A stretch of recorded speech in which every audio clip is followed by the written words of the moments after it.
वाराणसी में विद्वानों की नगरी है, तो गांव का किसान मेहनत करके अपने बेटे को विद्वान और बड़ा तपस्वी एक योगी बने, इसलिए बचपन से पैसा भेजता रहा, उसको व्याकरण पढ़ाता रहा सब। और बेचारा किसान था पर बहुत भक्त था, प्रतिपल नाम जप करता। अब बहुत वर्षों बाद उसका जब पुत्र आया तो उसने अपने घर में देखा तो देहात का सब हे भावना हुआ कि मेरे माता पिता क्या मतलब ऐसा। तो माँ ने कहा पिता तो यमुना पार खेत में, वो मड़नी देहात में कहते गेहूं की जो फसल परिपक्व हो जाती है उसमें जो दाने निकाले जाते हैं तो पहले बैल से निकाले जाते थे, ऐसे फैला दिए गए, ऊपर बैल चला दे, वो कई दिनों में 15-20 दिन में फिर कहीं वो भूस और गेहूं अलग अलग हो। अब तो 1 घंटे में वो थ्रेशर में पहले सब नहीं था, तो उसे देहात में मड़नी कहते थे, बैलों के द्वारा उसे कचरा के फिर अन्न निकाला जाता। तो उन्होंने कहा कि फिर पिताजी को सूचना कर दो कि मैं आया हूं। तो उनका बच्चा सूचना करने के लिए तो हमें दूसरी तरफ से जाना पड़ेगा और सीधे तो सामने ही है, और उनको तैरना आता, मुझे तो तैरना आता नहीं, तो या तो तुम बोले नहीं मैं क्यों जाऊं, आप चली जाओ, लेकिन मैं योग सिद्धि जानता हूं। और उन्होंने मंत्र पढ़ करके राख दिया कि आप डालना, आपको मार्ग मिल जाएगा।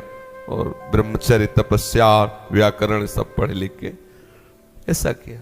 गई तो उन्होंने कहा कि पुत्र आया हो, तो बड़े आनंदित हुए। तो कैसे आई, तो उनको उसने राख पढ़ के दी थी। अब जाऊं कैसे, तो भूस दे दिया, कहा राम राम राम राम ले इसको डाल दे। तो जब आई तो भूस डाल के आई, तो वैसे ही हुआ।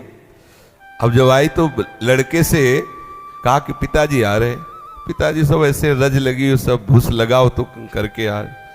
तो उसने प्रणाम नहीं किया, कहा नमस्कार, ऐसे दूर, मतलब आचार्य है तुम, नमस्कार। तो हंस दिए, उनके लिए तो बच्चा है ला, हंस दिए।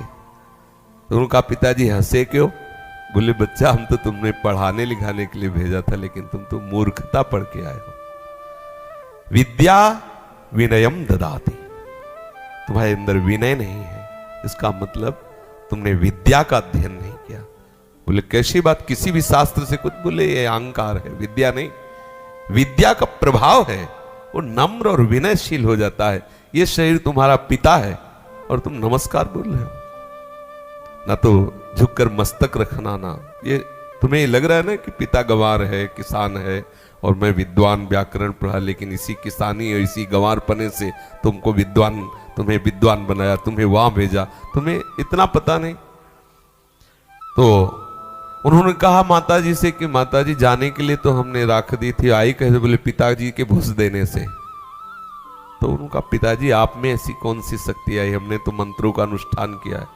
बोले बेटा सच्चाई से भगवान के द्वारा दी हुई किसानी करता हूं, आए हुए धन से, अन्न से, संतों अतिथियों का सेवन करता हूं, नाम जप करता हूं, मुझे उसके प्रताप से सब पता है कि तू क्या सोच रहा है, क्या करके आ रहा है, सारी सिद्धियां उसको प्राप्त हो, किसान है।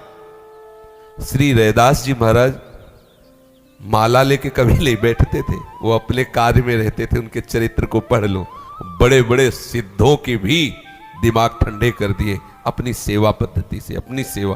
तो जिसको जो सेवा है वो एक गृहस्थी की अपनी सेवा करता हुआ भजन करे, सच्ची मानना भगवत प्राप्ति कोई दुर्लभ बात नहीं है। प्रभु हमारे हैं, वो मिलने के लिए तैयार हैं। बस आपको 2 बात समझनी, पहली बात मैं प्रभु का हूं, और दूसरी बात जो भी कर रहा हूं प्रभु के लिए कर रहा हूं। इतने से आपको भगवत प्राप्ति हो जाएगी। जो आप कर रहे हो, जहां हो, जैसे हो, हम मुझसे नहीं कह रहे, इतने से ही हो जाएगी। पर इतनी बात आने के लिए सत्संग की आवश्यकता है, साधु समागम की आवश्यकता है, तब आपका अंदर जो भाव है दृढ़। भगवत प्राप्ति कोई कठिन नहीं, पहले दिमाग से हटा दो कि भगवत प्राप्ति बहुत कठिन है।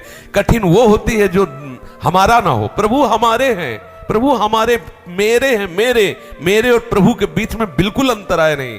सच्ची मानिए, जैसे तुम्हारा बेटा, तुम क्या अंतराय है, तुम्हारा रक्त, तुम्हारा शरीर का जो अपनापन पूरा, वो सब इसके ऊपर आ गया है। ऐसे प्रभु हमें प्यार करते हैं, हमारे अंदर भागवतिक शक्ति, क्योंकि हम प्रभु के अंश हैं, प्रभु के बच्चे हैं। अगर हम प्रभु से मिलना चाहे तो हमारे लिए कोई दुर्लभ नहीं, बस ये मिलन की चाह, संत सदगुरुदेव की कृपा से बुद्धि शुद्ध होकर के इस